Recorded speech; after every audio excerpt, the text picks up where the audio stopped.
आपण यशवंतराव चव्हाण महाराष्ट्र मुक्त विद्यापीठाच्या कृषी विज्ञान केंद्राचं हे जे यश मधुमक्षिका प्रकल्प आहे तिथं आपण सध्या उभे आहोत आणि इथे आपण एक कृती प्रात्यक्षिक करणार आहोत की आपल्याकडे ही जी सातेरी माशीची जी मधुमक्षिकेची जी पेटी आहे, वसाहत आहे, ही वसाहत आता खूप स्ट्रॉंग झाली आहे आणि याच्यामध्ये आता ही पेटी आपण मधुकोटी देऊ शकतो का, या मध साठवण्यासाठी तयार झालेल्या आहेत का, तर हे कसं आपण ओळखायचं, हे कसं आपण तपासायचं आणि त्यानंतर मग मधुकोटी द्यावी मधु साठवण्यासाठी की नाही, हे जो निर्णय हा आपण याच्यानंतर घेऊ शकतो.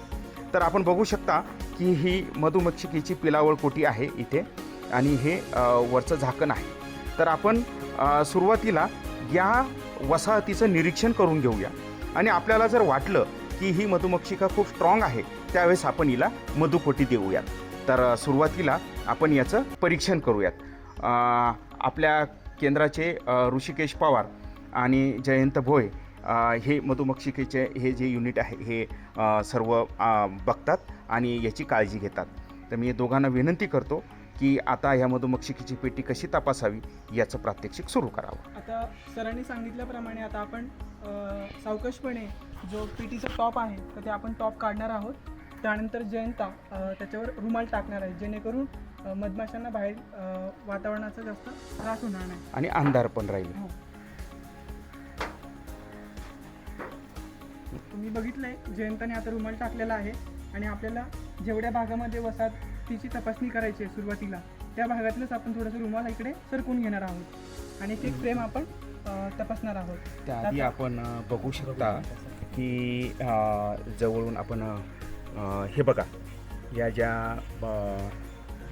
त्या बघा, आता ह्या टोटल आपल्या 8 प्लेटा आहेत आणि ह्या 8ही प्लेटा आपल्याला मधुमक्षिकेने पूर्णपणे भरलेल्या दिसत आहेत.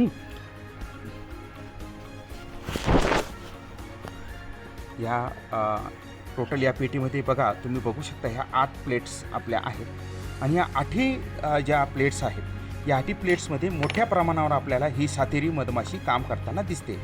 तर आपण बघूयात आता प्लेट काढून की खरोखर याच्यामध्ये अंडी अवस्था, कोशावस्था आणि बाकीचे परागकण, मधुकण हे दिसत आहेत का, आणि मग आपण हा निर्णय घेऊयात की ही कॉलनी खूप स्ट्रॉंग झालेली आहे का आणि मग आपण हिला मधुकोटी द्यायची का.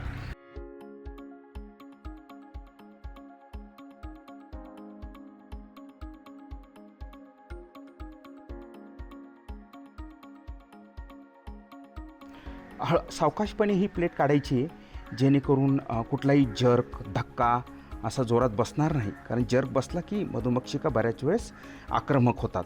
त्याच्यामुळे हळुवारपणे आपण ही प्लेट आता काढतो आहोत.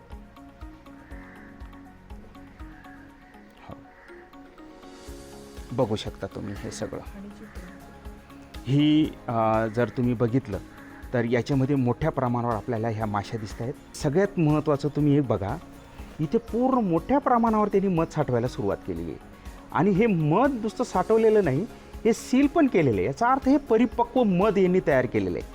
आता आपण काय करणार की हे जर असंच असलं तर बऱ्याच वेळेस मधुमक्षिकांमध्ये काय असतं की याच फ्रेममध्ये मध साठवायला सुरुवात करतात. आपल्याला या फ्रेममध्ये मध साठवायला नको आहे, कारण आपण याला मधुकोटी देऊन त्याच्यामध्ये आपल्याला मध साठवण्यासाठी या मधमाशांना प्रवृत्त करायचे, जेणेकरून इथं त्यांची पिलावळ आपल्याला मोठ्या प्रमाणावर दिसू शकेल. आपण अजून एक दुसरी प्लेट काढून बघूया. बऱ्याच वेळेस आपल्याला हे बघा, तर याच्यामध्ये ही फ्रेम आपण बघतोय, याच्यामध्ये बघा हे वरती हे मध साठवलेलं आहे आणि हे खाली आपण बघू शकतो मोठ्या प्रमाणावर ही कोश आहेत. म्हणजे काय, राणीने मोठ्या प्रमाणावर इथं अंडी घातलेली आहेत आणि याच्यातून मोठ्या प्रमाणावर पिलं आता निर्माण होणारे मधुमक्षिका निर्माण होणार आहेत आणि या मोठ्या प्रमाणावर आपल्याला हे सगळे कोशावस्था इथं दिसते. तर सावकाशपणे आपण इथं ह्या परत ही प्लेट ठेवूयात. बघा, आपल्याला आता ही याच्यामधनं आपल्याला एक आयडिया तर नक्की आलेली आहे की ही मधुमक्षिका पेटी प्रचंड मोठ्या प्रमाणावर स्ट्रॉंग झालेली आहे. याच्यामध्ये मोठ्या प्रमाणावर मध साठवायला मधुमक्षिकांनी सुरुवात केलेली आहे. आणि दुसरी गोष्ट म्हणजे सगळ्यात महत्त्वाची की याच्यामध्ये आपल्याला मोठ्या प्रमाणावर कोशावस्था पण दिसते. आता ही ज्यावेळेस अवस्था आपण बघतो आहोत, याच्यामध्ये होतं काय की या पिलावळ कोटी, हिला आपण पिलावळ कोटी म्हणतो, या पिलावळ कोटीमध्ये मधुमक्षिकांची आता दाटी झालेली आहे, गर्दी झालेली आहे. याचाच अर्थ ही कॉलनी, ही वसाहत खूप स्ट्रॉंग झालेली आहे. आपण काय करूयात आता, हिला एक स्वतंत्र मध साठवण्यासाठी एक कोटी देऊयात, जेणेकरून काय होईल की या मधुमक्षिका त्याच्यामध्ये मध साठवतील आणि याच्यामध्ये जास्तीत जास्त त्यांचे अंडी देऊन तिथं कोशावस्था आपल्याला निर्माण करून घेता येईल. तर आपण आता बघूयात की साधारणतः या पेटीला आपल्याला मधुकोटी कशी द्यायची याचं कृती प्रात्यक्षिक आपण करून बघूया. सावकाशपणे ठेवायची ही प्लेट आणि ही प्लेट ठेवताना ही काळजी घ्यायची की याच्या खाली मधमाशी येऊन चिरडून मरणार नाही. असं सावकाशपणे आपल्याला हे ठेवायचे. त्यानंतर हा रुमाल आपण याच्यावर असा सावकाशपणे ठेवणार आहोत. आता आपण बघणार आहोत मधुकोटी. आता बघा, मधुकोटीची संरचना अशीच असते आणि याच्यामध्ये पण जसं आपण इथं बघितलं की याची उंची पिलावळकोटीची जास्त असते, परंतु मधुकोटीची ही उंची ही थोडीशी कमी असते.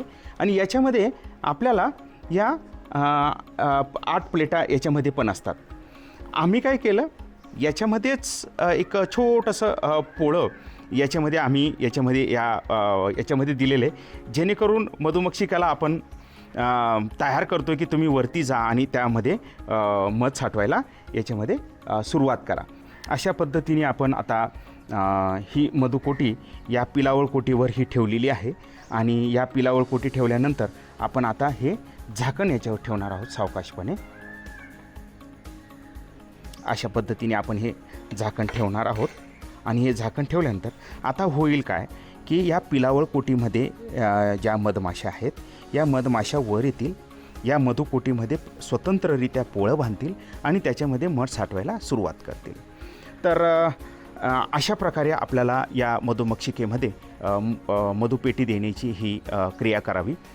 यामध्ये ज्यावेळेस बऱ्याच वेळेस असं होतं की शेतकरी म्हणतात की खूप स्ट्रॉंग कॉलनी झाली, नंतर ती एकदमच उडून गेली किंवा कमी झाली वगैरे. आणि जो मधू साठवतात किंवा मध म्हणतो आपण त्याला, मध साठवतात, ते पण त्याच पेटीमध्ये राहतात. तर शास्त्रीयदृष्ट्या आपल्याला जर बघायचं असेल तर खूप स्ट्रॉंग कॉलनी झाली, खूप अशा पद्धतीने निरीक्षण करा. आणि मधुमक्षिकांची संख्या जास्त असेल तर मधुकोटी द्या, त्याच्यावर व्यवस्थित टॉप कवर लावून, आणि ही मधुमक्षिका पेटी आपल्या हातात तयार झालेली आहे. काही दिवसांनी तुम्हाला दिसेल या मधुकोटीमध्ये स्वतंत्र पोळे होऊन त्याच्यामध्ये मध साठवायला ह्या माशा सुरुवात करतील. तर अशा प्रकारे मधुकोटी देण्याची क्रिया करावी. धन्यवाद.